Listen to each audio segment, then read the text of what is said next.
What if you could take that risk, make that change, reach that goal, live your best life? Welcome to another episode of the What If You Could podcast, where we get together with amazing experts and everyday people who share challenges, encourage healing, and explore the possibilities that life has to offer. I'm your host, Gary Scott, and I'm excited that you're along for the ride. Hey, everybody. Welcome to another episode of What If You Could. And I have my new friend who is awesome and she'll kick your butt. So don't piss her off during the podcast. But we have the amazing Aubree Childs with us. So, hey, Aubree, how are you? I'm amazing. How are you? I am sensational. We're going to have fun about this. But also, this is such an amazing thing you're doing. So, if you don't mind, I'm just going to take a quick sec. I'm going to read your bio, let people know who we're playing with, and then we'll get right to it. Sounds great. Awesome. All right. Aubree Childs. Aubree is the founder of the Fight Therapy Foundation, a nonprofit dedicated to bringing Jiu Jitsu to survivors of sexual and domestic violence, foster youth, children in the judicial system, gang members, and underprivileged youth. Having grown up in the judicial system herself, Aubree faced immense challenges, especially after the tragic loss of her mother. However, her introduction to jiu-jitsu in Sao Paulo, Brazil, transformed her life. Inspired by the discipline and empowerment jiu-jitsu provided, she is on a mission to share these benefits with others. Aubree aims to expand her outreach to rehabs, group homes, foster centers, parole offices, and schools across the country, helping individuals find strength and resilience through martial arts. And I get goosebumps because that's just an amazing, awesome adventure and foundation of what you're doing. So, Aubree, why don't you? I really don't have a lot of questions out the gate because I really just want to hear what you have to say. So tell us about the Fight Therapy Foundation. All right. Well, obviously everybody's why is different. And mine came from I'm a professional singer. So I You're a was professional what? singer. Ah, Yeah, yeah. So I was pursuing a active career in the entertainment industry. I've sang at Madison Square Garden, I've sang at the Grammys. I'm on Netflix. I was on a TV show on NBC, and my mother killed herself. And I didn't quite know how to process what I was going through, and I'm pretty good at processing things that I'm going through. And I got invited to a jujitsu class in Brazil, and it just changed my life. And so I tripped everybody out, and I kind of started just like pursuing jujitsu. And I was like, I'm gonna get this into every courthouse, every probation officer. Like, I'm going to get this court ordered. And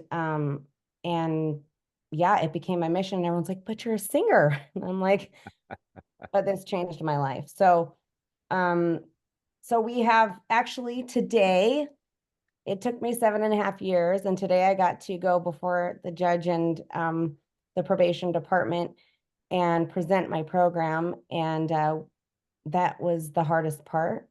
And so now they're going to connect us, and hopefully our program will be a program that the probation officers use to court order, instead of like anger management or AA meetings or counseling, for people that respond a little differently to different things. Not everybody responds to talk therapy. Not everybody responds to AA. Not that there's anything wrong with those things, but there should be an answer for everybody. I don't care if you like to throw a frisbee or play soccer, like, you know what I mean? Like, find your thing. You're right. yep. So if it's not working, there should be an answer for everybody, and that's not really how that works. We've had a lot of opposition with, people think we're teaching bad kids how to fight, and really it's the Narcan to fighting, and people just don't kind of understand that. So I have kind of made it my personal mission to educate people on what jujitsu actually is. And of course it's aggressive, and of course, we're fighting, and it does have the potential to kill you, but you know, it Well, does. now that brought up just a whole plethora Yeah. of questions, if I Yeah, may. absolutely. Just going back here. Now, why did you have to talk to a judge? Did you have to get this approved as a therapy in lieu of the other things that he could sentence people to? So, when a kid is on probation, the courts decide what is best for them with whatever their challenges, right? Whatever their charges are, whatever they're kind of going through. And it's the probation officer that kind of decides, like, oh, I think, okay, you got 5 alcohol tickets. Maybe we'll throw you in a substance abuse class. Maybe we'll throw you in rehab. Maybe we'll throw you in AA classes. And then we'll throw you in therapy to find out why you're drinking at 13 years old or 12 years old or whatever. And there is a plethora of programs. And there's scared straight programs. There's cleaning the trash up off the freeway. There's all these things. And in my personal experience, as a child who was court ordered to almost everything under the sun myself, um, it didn't work for me. Yeah, I didn't change. I didn't share my story, but it didn't work for me, and I find it unfortunate that the system isn't trying to find more avenues to help these kids. Instead of, they're like, oh, put them on medication. They're messed up. Put them on medication. Yeah. And it's not true. And I know that I could have been a world champion or an Olympic athlete if someone had just invested in me, and I didn't have the finances. So that's why our foundation is the way that it is. We want to offer it whether they can afford it or not. But going back to your question, because I kind of circled around it, was Don't worry, sorry. I got nothing but time. No, and I I want to remember know I'm the whole, yeah, because the more you explain it, the more background, the more reasoning behind, you know, this helps us understand where you're going with it. So that's right. great. Thank you. Okay. So what we have to do is, like I said, the opposition is you're teaching bad kids how to fight. So what we're trying to do is we are going to eventually try and get acknowledged as a actual form of therapy. I'm in the process of finding out how one does that. And so I have a couple of connections that are trying to help me figure that out. It's a process. So, I mean, like anything, right? But so our goal will actually eventually be, I mean, we want to do case studies and the whole 9 yards, obviously, eventually. Um, and but for now, I just want to go in there with my personal story.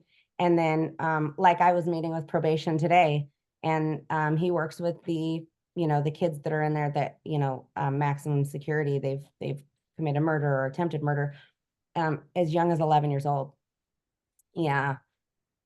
And Wow. he was talking to a kid today, ironically, and he was like, I was training jujitsu and it got me out of gangs. And then I was stabbed and I went back to gang banging because he couldn't train. And so he just went back to what was comfortable for him. And he was like, I found it really interesting that he brought that up at a time when you're really trying to make this happen. And I said, maybe he'll share his story. Maybe we can get him into, the probation. I don't know if he's getting out. I don't know his story, but maybe we could have him come and share his testimony that it worked, because then the probation officer asked him, Yeah. do you think that if you hadn't got stabbed and you were still training that you would not be gangbanging? He said, absolutely. It took me away from them. I was doing something productive. And that's our goal. Is so a lot of gyms start training at 3 years old.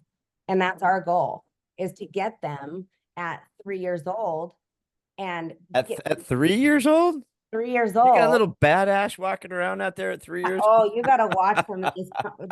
They compete and they're gnarly. That is It, awesome. it is. Because I I'm have a like, 2-year-old grandson, so yeah, I'm ready. Because he yeah, can already punch me out. So yeah. I Next year. need protection. I need jujitsu. Yes, you Because do. jujitsu is defensive, right? It's not It is. Yes. offensive. It's Yes. defensive. It's a Okay. defensive martial. So Yes. that just brings up another thing, and I'm sorry, I'm going to squirrel also No, because I scroll all the time too. So yeah. So we'll squirrel. let's scroll together. We need a bowl of nuts right here in front of us so we can eat while we're squirreling. Um, I would imagine that a lot of the challenges that these youngsters have, especially when they go into the systems that you're talking about, right? The judicial system and the probation system and all this, then juvie, right? Juvenile detention, all this crap. I would imagine the bullying is off the hook Yeah, for a lot of these kids, right? So if these guys, they're not looking for a fight, but if these kids can't protect themselves, then the bullies are going to look somewhere else, which is only going to help these kids get through the shit they're already dealing with. Right? Does that that's make sense? that's it's interesting that you say that because that was one of my biggest things today in when I was addressing them was the confidence that we give them because yes, everyone needs someone to believe in them and they don't have someone fighting for them and they're going to learn how to fight for themselves. And I told everybody in that room, I said, you're in this room because you believe you deserve to be in this room. Mm-hmm. And And if you so don't, when you get in front of the judge now, I'm sorry, I just want to go back to that because I have a friend of mine who is he's retired now, but he was a veterans court judge, which I think we talked about a little bit, which I didn't know that there was, right? So these men and women, these soldiers come back with massive PTSD. They're either drugs, drinking, maybe some domestic violence. They're just messed up, right? And so instead of being thrown into prison and that system, they have the veterans court to try to help them. Let's see if we can help these gals who served our country instead of just throwing them right in the can, right? have that. So I'd imagine, is this similar to that, where we're trying to get the kids not just to throw them into this vicious hamster wheel of our juvenile detention shit? Yeah.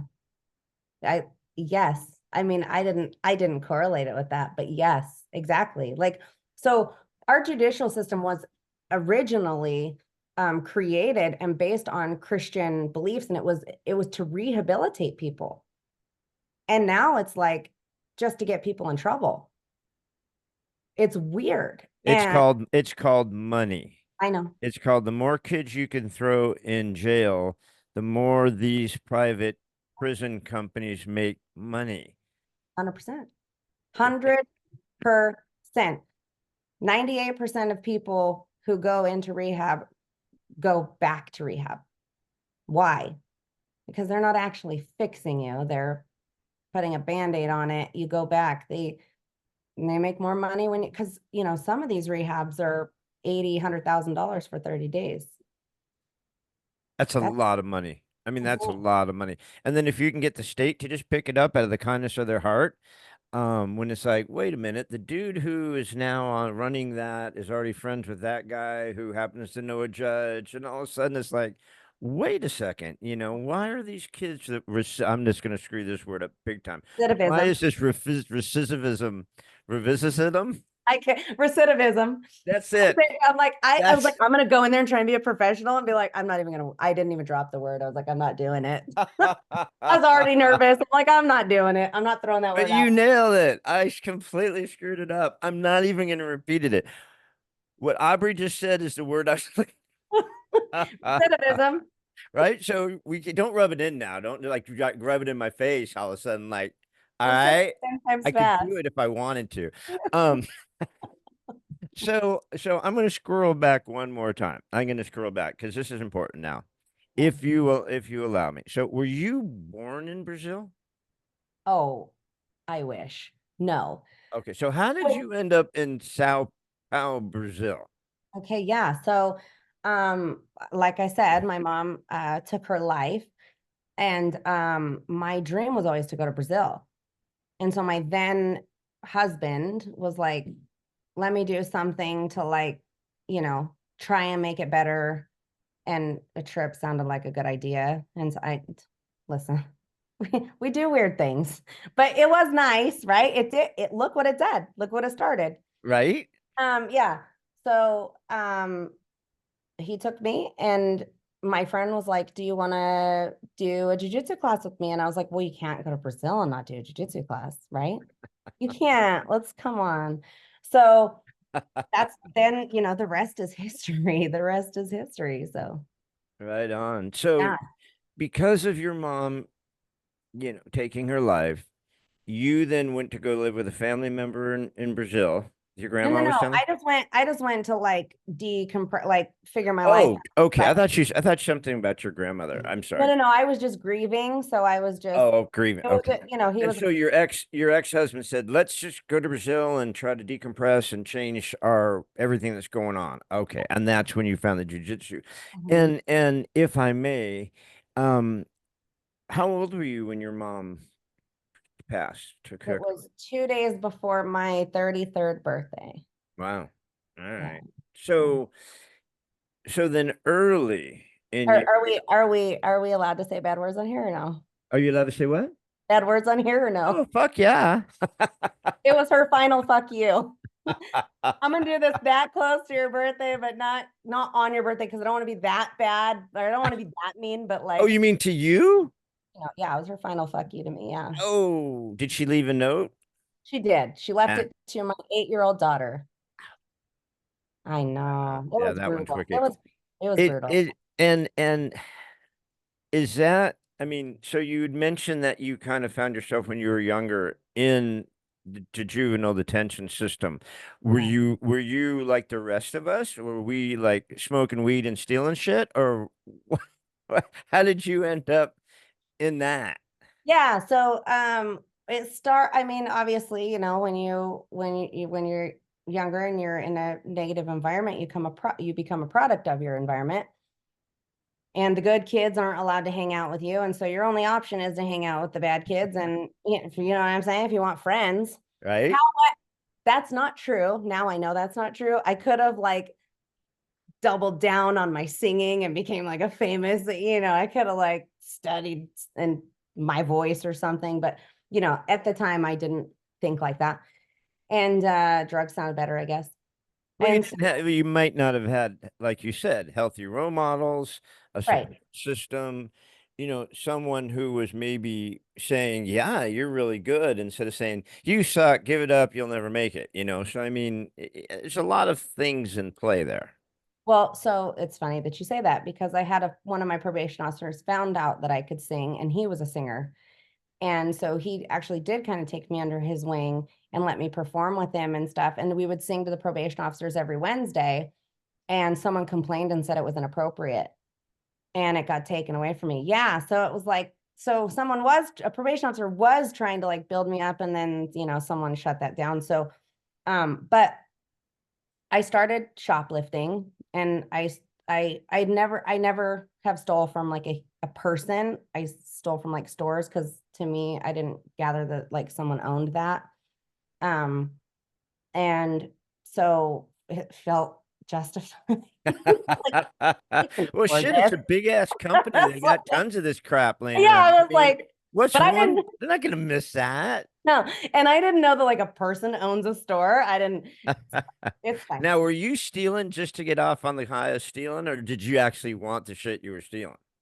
I wanted the shit that I was stealing. So I stole things like Lucky jeans and like things that people would make fun of me for if I didn't have, because I didn't have the money to, get clothes.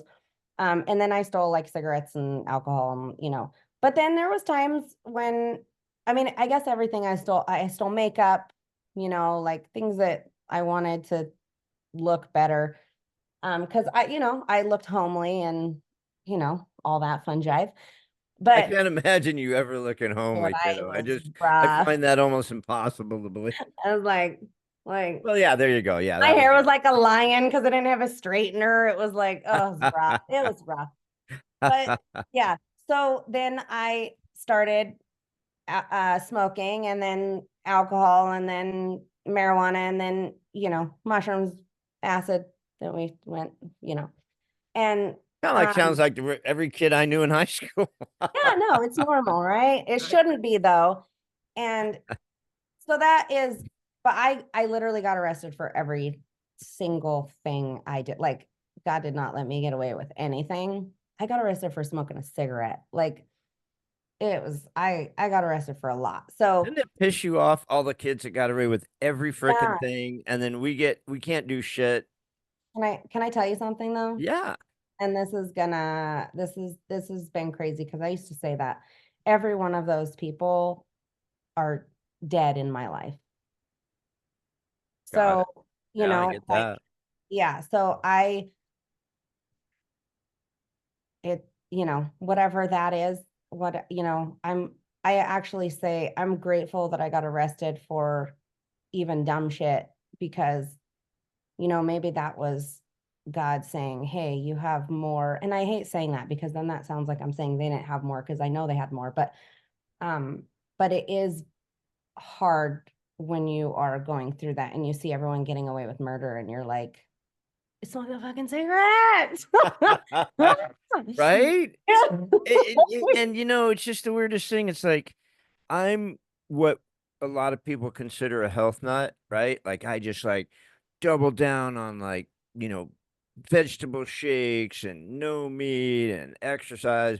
I was like the healthiest guy, right? So when I got cancer, I wasn't like scared or woe is me. I'm like, fuck this. I was pissed. I'm like, are you serious? I don't get cancer. I don't smoke. I'm not drinking. It's like this is bullshit. it's it's Why it's didn't all I just drink a gallon of bourbon a I day and roll know up cigarettes and do heroin? Fuck it. Why, that I was burger so was awful. pissed. I could have had Freddy's. I was pissed. I feel So, that. but it I turns feel that. out that I have a sexually transmitted disease from 50 years ago when I was 8, Gosh. looking for love in all the wrong places. So it was HPV cancer. So, because I told my doctor, I go, I'm pissed. This is bullshit. He goes, look, dude, you're like the healthiest cancer patient I've ever had. It's not that. But he goes, it's a win. The good news, bad news is you've got cancer, but it's because it's a virus, it's not a regular type of cancer. It's like 99% cure. So you got this with as healthy as you are. So I don't know where I scrolled again, but I mean, so yeah, I got a virus gave me cancer, so I was pissed. But I get it, right? It's like, well, shit, man. How come all these people get away with crap? I don't. When at your core, you're obviously a very good person, right? I mean, at your core, you're a very good person, or you wouldn't be doing this now, right? You wouldn't be doing this, and so that leads me to the next thing is what made you choose jujitsu as your form? You obviously like had something in your heart and your soul. Like, I'm gonna help. I want to give back. I don't want these kids to be fucked over like me. And so, what made you pick jujitsu as this outlet? This is gonna be funny because I I'm just gonna be 100% real and honest, you know? Yeah, Well, because when I go into these meetings, they're like, let's talk about discipline. And like when I talk about it, they're like, let's not say that because that sounds like aggressive or whatever. But I just said I at let's 8 years real. old I was having strange Love sex. it. I mean, come on, we're getting real here. Yeah. Um, I didn't grow up in a great household. Therefore, I didn't have respect. I don't care if you're the president of the United States. I don't care if you're a billionaire. I don't care. Like, you're not better than me. Like, uh, you're not going to use your power to make me like, no, no. And, So was it kind of like a fuck you fucking fuckers? yes, yes. And it didn't get very far in life. Or it got me some places, but like, there comes a time where you have to respect people and not just because there are people worth respecting. Not every, and the reason why I didn't respect people is because the church leaders, the teachers, the police officers, the people that were supposed to protect me were taking advantage of me because I didn't have anyone to protect me. And so I was like, I don't give a fuck who you are. Like, I swear to God, I've had people be like, but they're a police officer. And I was like, do you know how many corrupt cops I know? Like, do you know what I mean? Like, Yes, yes, I totally get it. I don't care if that's your pastor. He's having sex with such and such. Like, it doesn't, your labels are stupid. Yeah. You know, like, and that's because I grew up in crazy and I saw constant dysfunction, right? So Yeah. But you're taught, you know the saying, right? It says your actions speak so loudly I can't hear a word you're saying. Right? So I I don't give a love shit. that. Have you heard that? Right? So it's like, I don't give a shit what you're saying. You're Oh, acting like a total douche. I don't care what you are. Right? So I didn't mean to cut you off, but yeah, no. that's my reaction to most people. It's like, don't tell me who you are. I don't, you're a douche. Anyway, I'm And sorry. well, and they're like, respect me because I'm in this position. And I'm like, just because just because you're good at taking some tests or whatever you did to get there doesn't, no, thank you. Thank you, no, thank you. And so I do love that I don't um let anybody bully me, but there is a time and a place that um I do want to respect people, and I didn't have that. And I would like, because I was defensive and I was already like, oh, you're going to hurt me, I would ruin opportunities because I didn't have that respect. And I loved this sport. And my coach, because I talk a lot of shit, you know, and my coach, No, I didn't even pick no, that up at all. never, No, I totally never. didn't even pick that up. I hide it well. Um, my coach was like, look, if you don't learn your place, a little louder than this, but in front of everybody, if you don't learn your place, you can get the fuck out of my gym and train somewhere else. And it was the first place that I'd ever, because I didn't give a shit if you kicked me out or like kicked me, like I did not care. Like I didn't care enough. But this was the first time I cared about something. And I was like, oh shit, I don't want to go. I don't want to go. Right? And I was Yeah. like, oh, check yourself, right? Yeah. There's the other. Sometimes tough love works.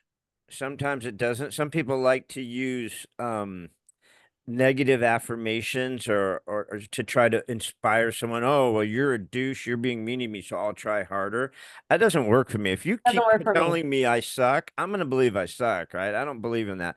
But when this guy called you out because you had found something that meant something to you, all of a sudden it clicked, right? Like, oh shit, I can't always be a fighter. I gotta sometimes accept that someone's there to help. So here's the other thing. The other thing. I had always been told I was aggressive and I liked to fight, not physically, just, I was always, a lot of people are intimidated by me. And I hate that because I am a good person. Like I'm like, can you get to know me? Like, I know I'm a little aggressive, but like, can you get to know me? And I, when I went there, it was the first time that my aggression was celebrated. They were like, oh shit, you're good. Yeah. Oh shit, you got the heart of a fighter. Oh my, I think like 4 months after I started training, 4 or 5, I don't know. I would have to look at the competitions, but very soon after I started training, my coach was like, I'm putting you in a competition. And he put me in Pan Am's, and it's the second largest jiu-jitsu tournament in the world. And I was like, what the fuck? Like, At the Pan American Games or Pan Am or yeah, Pan Am's, Pan America. Yeah. wow. So I was Awesome. like, yeah. And I'd never had someone celebrate me for that quality about me. And it was like my aggression was a positive thing and not anymore a negative thing. The other thing is I have little man syndrome. And I don't care if you can kill me. I'm gonna go out fighting. I'm gonna die trying. And I won't back down. I don't back down. And um, it's very common in jujitsu. People walk in, they're like, yeah. So cool because they've like, street fighters or whatever. And so the coach paired me with a 12-year-old little girl and she beat my ass. And I was like, sold. Like, and it was like for the first time, I was like, you're not as cool as you think you are. Right. Yep. And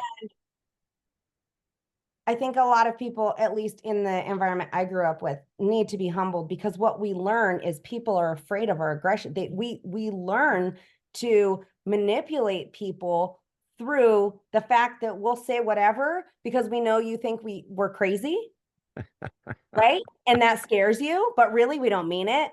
Yeah. But we know you're scared, and so now we get what we want because you're terrified of us. And it was the first. I was like instantly humbled, and so throughout my journey, it was like anytime I got that, like, that cocky, whatever, like, oh, I was instantly like put in my place again. Yeah. And it it was the first time that anyone had been able to do that for me. And I'm a person who likes to grow and I want to be a better me. It's just I didn't know quite how. And for some, and I say this all the time, I respond really well to violence. It works. And I know that a lot of people don't like to hear that, but it's the No, no, truth. no. I told my kids early. I told my kids very early, and I tell people all the time. I tell my son, who is now has a 2-year-old, I say, pain is a great educator. All right. Because if shit hurts, you will pay attention. So It yeah, violence is the will. same way. That'll And I wake your told her a shit little up girl real beats you fast. up. Yes. Yes. Won't it? Won't it? Yeah, that's why when people like they say you can't let them put that fork in the socket. I'm like, look, I told them once. I said, dude, don't put that fork in the socket because you'll get hurt. And they're like, fuck you, Yeah. sap. Oh, shit. Well, I told you not to put. Right? Right? No, I'm not going to 100%. stop you from doing it because pain and violence are great educators. You learn And real fast when you get kicked in the nuts. All right, absolutely. Like Mike Tyson says, yeah, yeah. Everyone's a badass until they get punched in the face. Okay, I have that shirt. I have that shirt. Right? Yeah. So the other thing for me was trust. Because of my upbringing, because of the traumas that I have experienced, I don't trust anybody. And I shouldn't say I don't trust anybody because I do now, but I didn't trust anybody.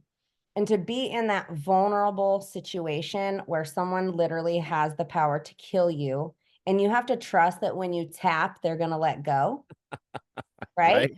Yeah. Yeah. That is a tough test to do. Trust is my biggest thing. I'm with you on that one. My current wife, my first wife passed from cancer, but my current wife just she I just have such horrible trust issues, and we talk about it all the time. It's just like I don't know where mine came from. I can imagine where yours came from, but I just don't trust shit. I don't know what it is. I don't know where it came from, but yeah, I have major trust issues. I'll help you find it. Yeah, I just do.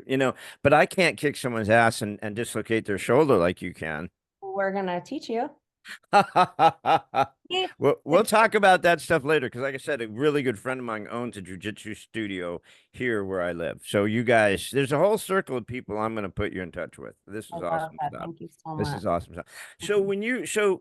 you found this jujitsu though late, right? You were in your 30s. Yeah, I did. So Yeah. you weren't that little badass 3-year-old who was just like had no fear and could get kicked in the head and go, all right, yeah, if I can get kicked in the head, right? You were in your 30s. Yeah, can I tell you something funny about that? Yeah. When I first started training, I went through a very angry phase at first because I saw how good I was at it and obviously when you're older, you can still compete, but like it's not the same, right? They have like world championships and like, you can make millions of dollars and whatever. And I got so angry. I was like, fuck my family. Like, like I was so angry. Like I did. And then I was like my whole life like flashed before my eyes. And I was like, wow, I was like gypped, like I could have been so much more. And and then obviously I dealt with that, but um it's funny because I've since met other people who they've gone through that period where it was like, and so that's actually a driving force as well. Like I want these kids, first of all, they're already fighting, they're aggressive, let's give them a positive outlet and let's celebrate them because here's the thing, they could make millions of dollars one day with that aggression, putting it in a positive place and getting that aggression out. It's not bad to be aggressive. It's great. But how are we letting it out?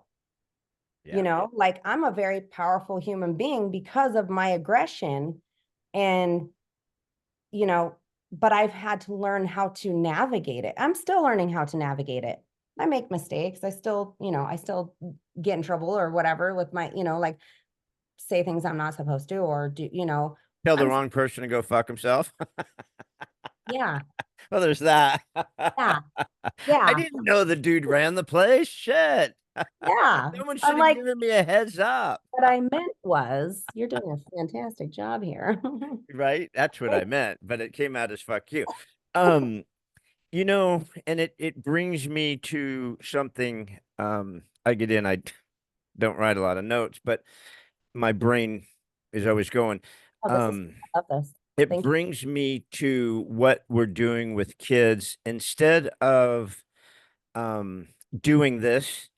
It's like, well, the kid's either like too hyper or the kid's this or the kid's that. So let's put them on 47 different drugs.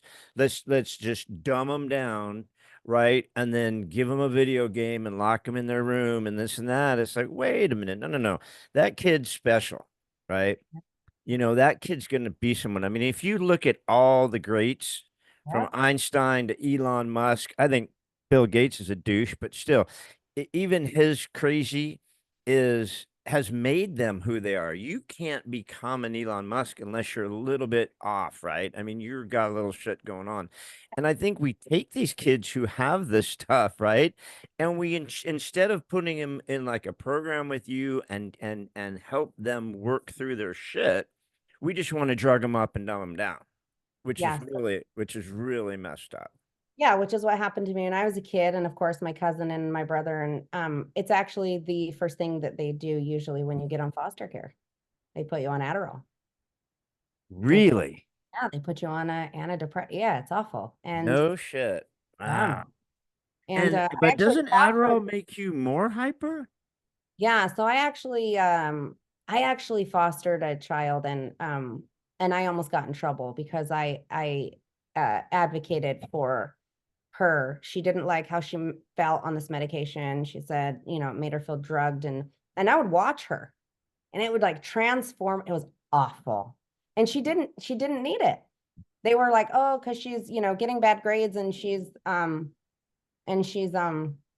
cleaning her room." And I said, and she can't focus or whatever. And I said, she does fine when she's with me. And I said, here's the thing. What you guys do is have, she had like a team of 20 people and they were in my house all day, every day. She could leave school whenever she wanted. Oh, I don't feel like being at school. Oh, they'd call me every day. I had to pick her up every day from school because she didn't want to be there. And they have these rights, right? And I was like, you're harming her by letting her do whatever she wants. She's now learned to manipulate you because she knows you feel sorry for her. In my home, she can't because that's how I grew up. Right? I'm like, Exactly. oh no, Oh no, no, no, you girlfriend. didn't. No. I know you want to talk. Should we talk about how our moms killed ourselves? Should we talk about it? Let's talk about when I was abandoned when I was 7 years old and the police found me in the middle of nowhere. Like, do you know what I'm saying? Like, you can't feel sorry around me. I'm like, oh, you want to swap stories? That's awesome. Like, yeah. Yeah. So, but I was like, and I would tell her, I was like, you have them fooled. Yeah. You have them like she'd go to people's houses and they'd buy her all this stuff, because I don't have a mom and a dad. I'm like, oh, me Well, either. you wonder why the kids are so screwed up right now, right? Because the inmates are running the asylum right now. The kids have all the rules, and you can't say shit to the kids. The No, you parents are go a to bunch of jail. pussies. They're Yep. not being parents, right? They're like, oh, I had a shitty upbringing, so I'm going to be like a best friend and not a parent. Well, that's Yes. bullshit, right? So the kids aren't learning discipline, so they do whatever they want, and that's why you see a lot of this body dysmorphia shit going on right now. Teen suicides through the roof. I mean, you see all this crazy shit with kids, and you're going, where does this come from? Why are the kids going through this shit now?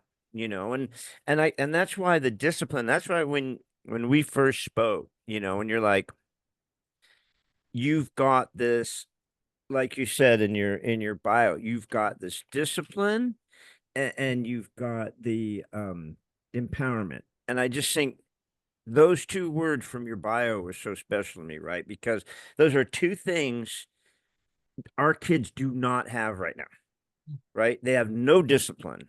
None. None. And there's Oh, no wait. empowerment from anybody. No one's teaching these kids right or wrong at all. It's crazy. And true story. I sent I sent, a like a whatever, a proposal to a program and what we do. And I was like, we teach kids how to lose. And they said, can can we reword that? And I was like, I'm not lying to you. I swear to You God. gotta be shitting I me. swear to God. And Because they they said, didn't get a so what ribbon for last place? yeah, I swear on my whole life. And I said, well, what do you want it to say? Like, I was like, we teach, you have to learn to lose in life. Yes. If you don't learn to lose, you're going to off yourself the first time you lose in real life. Yes.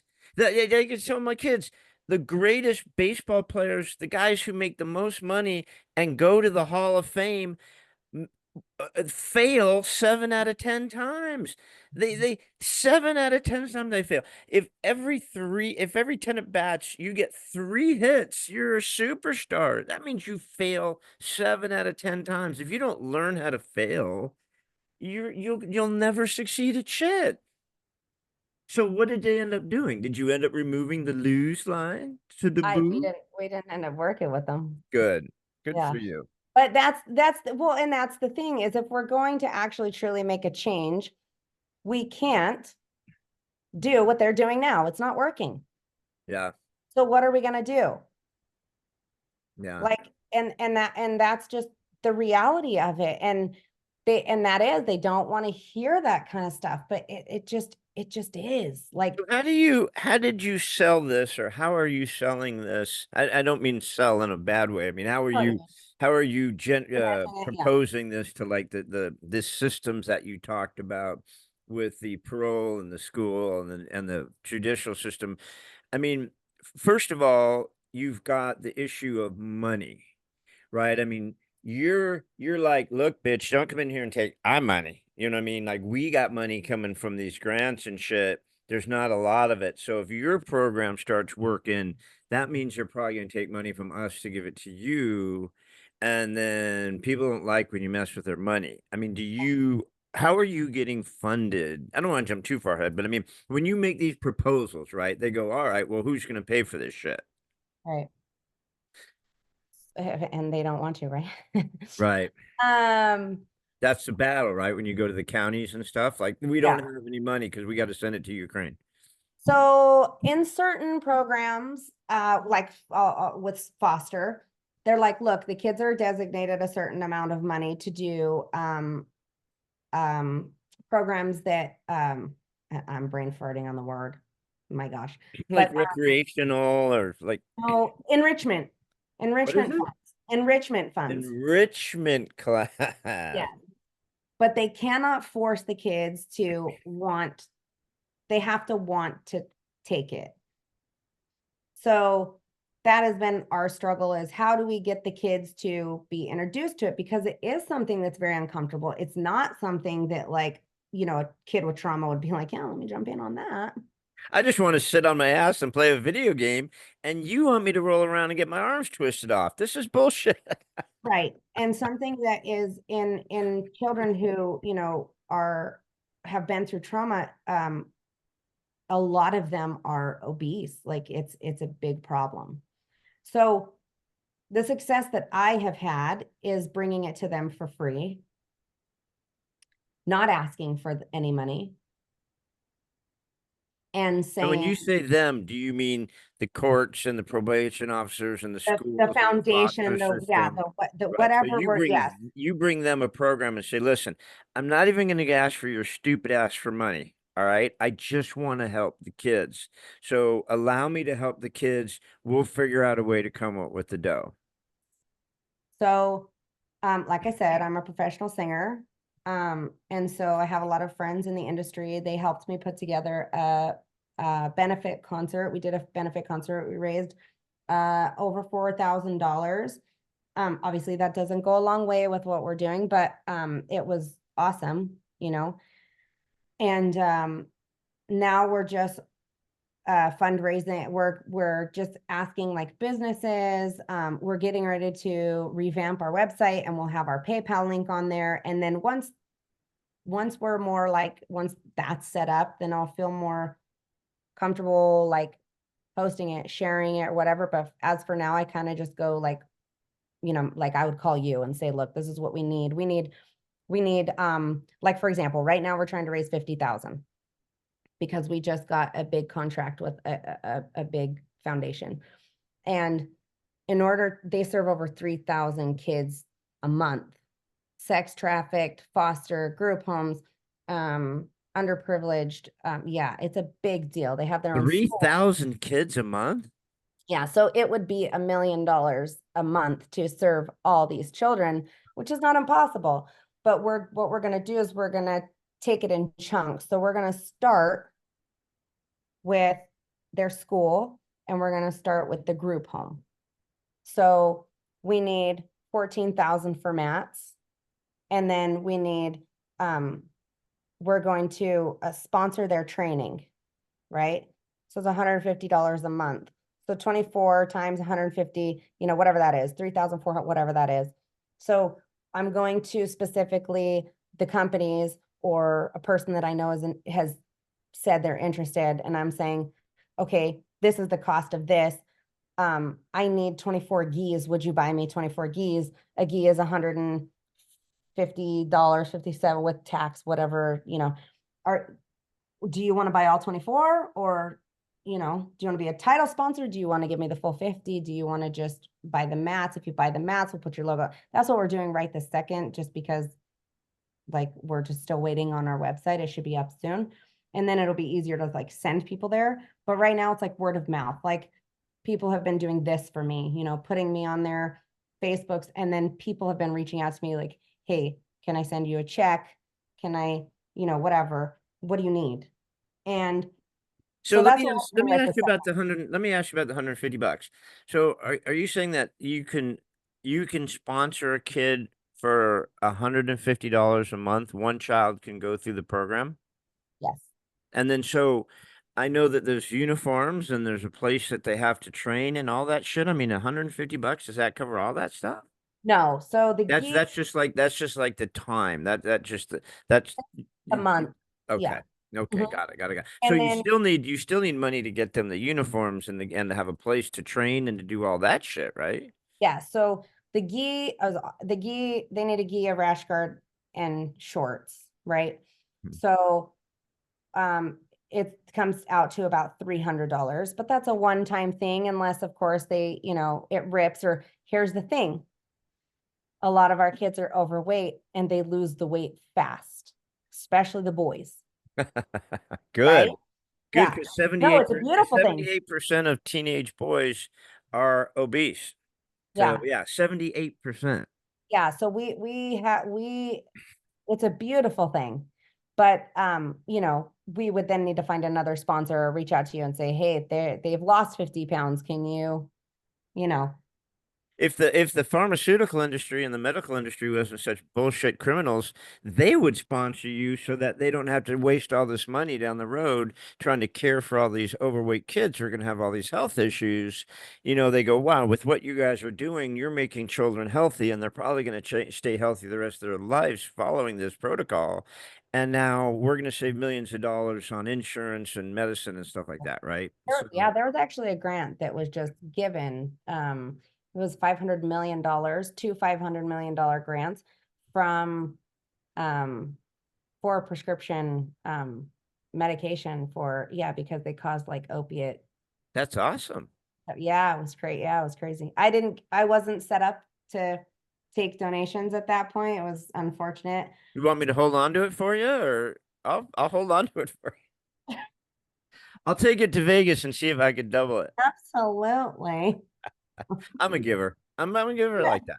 So right now, if you were to say, what stage are you? Where are you now? Because like you just said, we weren't kind of really ready to take that much dough. So what stage are you now in the progress of where you're trying to go? Do you, I mean, like, does that question even make sense? Like, do you have No. facilities, or what stage are you in the beginning of this?